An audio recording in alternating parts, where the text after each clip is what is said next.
साल था 1858। पवित्र शहर वाराणसी में एक बेटी का जन्म हुआ। उसका नाम था मणिकर्णिका।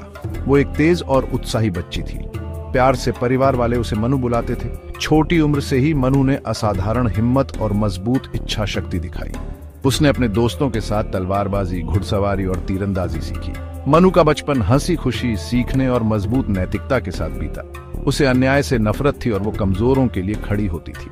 किसी को नहीं पता था ये छोटी बच्ची बड़ी होकर एक कहानी बनेगी। रानी लक्ष्मीबाई, झांसी की रानी। 14 साल की उम्र में मणिकर्णिका की जिंदगी में एक बड़ा मोड़ आया। उसकी शादी झांसी के महाराजा गंगाधर राव से हुई। शादी के बाद उन्हें लक्ष्मीबाई नाम दिया गया। झांसी के लोगों ने अपनी नई रानी का खुले दिल से स्वागत किया। उन्होंने उसमें अपनी प्यारी धरती की झलक देखी, मजबूत, गर्वीली और जिंदा दिल। रानी लक्ष्मीबाई ने अपनी भूमिका को पूरी शान और समर्पण के साथ निभाया। वो अपने पति के साथ राज करती थीं, राज्य के मामलों में शामिल होती थीं और अपनी प्रजा की भलाई के लिए अथक मेहनत करती थीं। उनकी ताकत और बुद्धिमत्ता ने उन्हें जानने वालों का सम्मान और प्रशंसा दिलाई। झांसी पर मुसीबत आई जब महाराजा गंगाधर राव बीमार पड़े और उनका निधन हो गया।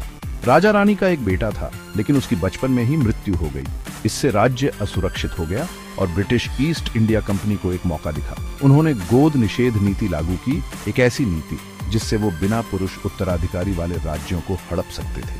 रानी लक्ष्मीबाई ने इस अन्याय के आगे अपने राज्य को समर्पित करने से इनकार कर दिया। वो अंग्रेजों का असली मकसद जानती थी, भारत का शोषण और नियंत्रण। उन्होंने झांसी और उसकी प्रजा की रक्षा करने की कसम खाई, चाहे कुछ भी कीमत क्यों न चुकानी पड़े। रानी ने ऐलान किया, मैं अपनी झांसी नहीं दूंगी। उनके शब्दों ने उनकी प्रजा के दिलों में प्रतिरोध की आग लगा दी।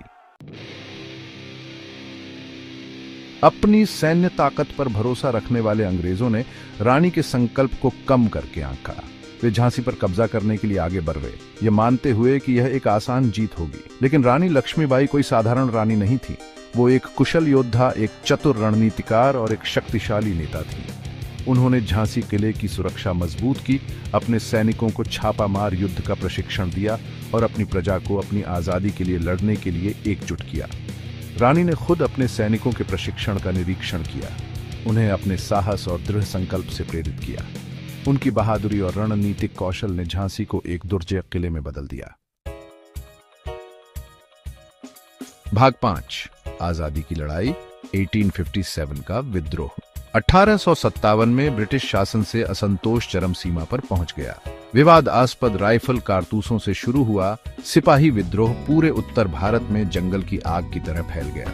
रानी लक्ष्मीबाई ने उनके दमनकारी शासन के खिलाफ प्रहार करने का अवसर देखकर विद्रोह में शामिल हो गई। वो आजादी के लिए लड़ने वालों के लिए आशा की किरण बन गई। उनकी रणनीतिक प्रतिभा और बेजोड़ साहस ने उन्हें विद्रोह में एक दुर्जेय ताकत बना दिया, जिससे उन्हें अपने सहयोगियों और दुश्मनों दोनों का सम्मान मिला। रानी का नाम साहस और प्रतिरोध का पर्याय बन गया। भाग 6, एक योद्धा का दिल, लक्ष्मीबाई का आखिरी युद्ध। अंग्रेजों ने उनके द्वारा उत्पन्न खतरे को महसूस करते हुए अपनी पूरी ताकत झांसी पर केंद्रित कर दी। शहर को एक क्रूर घेराबंदी का सामना करना पड़ा। रानी लक्ष्मीबाई अपनी पीठ पर अपने बेटे को बांधकर अपने सैनिकों के साथ बहादुरी से लड़ी। भारी विपरीत परिस्थितियों में उनका साहस पौराणिक हो गया। एक ब्रिटिश अधिकारी ने प्रसिद्ध रूप से कहा, वह विद्रोहियों की सबसे बहादुर और सबसे अच्छी नेता थी। उनके बहादुर प्रयासों के बावजूद अंग्रेजों ने अंततः झांसी पर कब्जा कर लिया, लेकिन रानी ने आत्मसमर्पण करने से इनकार कर दिया।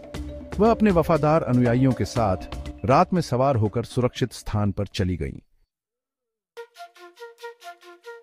भाग 7, आग में ढली एक विरासत, अमर रानी। रानी लक्ष्मीबाई ने अन्य विद्रोही नेताओं के साथ सेना में शामिल होकर आजादी के लिए अपनी लड़ाई जारी रखी। वह ग्वालियर की रियासत पहुंची और उसके किले की कमान संभाली। हालांकि उनकी लड़ाई अपने अंत के करीब थी। 18 जून 1858 को अंग्रेजों ने ग्वालियर पर हमला किया। एक सैनिक के रूप में कपड़े पहने रानी लक्ष्मीबाई अपनी आखिरी सांस तक बेजोड़ वीरता से लड़ी। वह केवल 29 साल की थी। मृत्यु में भी वह अवज्ञा की एक तस्वीर थी, जो भारत की आजादी की लड़ाई की स्मृति में हमेशा के लिए अंकित हो गई। भाग 8, रानी को याद करते हुए पीढ़ियों के लिए प्रेरणा। रानी लक्ष्मीबाई की कहानी भारत के स्वतंत्रता संग्राम का एक अभिन्न अंग बन गई। वह एक राष्ट्रीय प्रतीक बन गई, साहस, देशभक्ति और अन्याय के खिलाफ प्रतिरोध का प्रतीक। उनकी कहानी ने अनगिनत स्वतंत्रता सेनानियों को प्रेरित किया, जिन्होंने उनके नक्शे कदम पर चलना शुरू किया। पूरे भारत के स्कूल बच्चों को उनकी कहानी सिखाते हैं, उनमें उन मूल्यों को स्थापित करते हैं जो उन्होंने अपनाया, साहस, दृढ़ संकल्प और अपने देश के लिए प्यार। रानी लक्ष्मीबाई का जीवन एक कालातीत अनुस्मारक के रूप में कार्य करता है कि भारी बाधाओं का सामना करने पर भी एक व्यक्ति का साहस आजादी की लौ को प्रज्वलित कर सकता है। भाग 9। रानी की भावना जीवित है, एक कालातीत प्रतीक। आज भी उनके निधन के एक सदी से भी ज्यादा समय बाद रानी लक्ष्मीबाई की विरासत लाखों लोगों को प्रेरित करती है। उन्हें न केवल एक रानी के रूप में बल्कि एक योद्धा, एक नेता और भारत की अदम्य भावना के प्रतीक के रूप में याद किया जाता है। उनकी कहानी सीमाओं को पार करती है, दुनिया भर के लोगों को उस चीज के लिए लड़ने के लिए प्रेरित करती है जिस पर वे विश्वास करते हैं और अन्याय के खिलाफ खड़े होते हैं। झांसी की रानी लक्ष्मीबाई भले ही चली गई हों, लेकिन उनकी भावना जीवित है, साहस, नेतृत्व और अटूट देशभक्ति का एक कालातीत प्रकाश स्तंभ।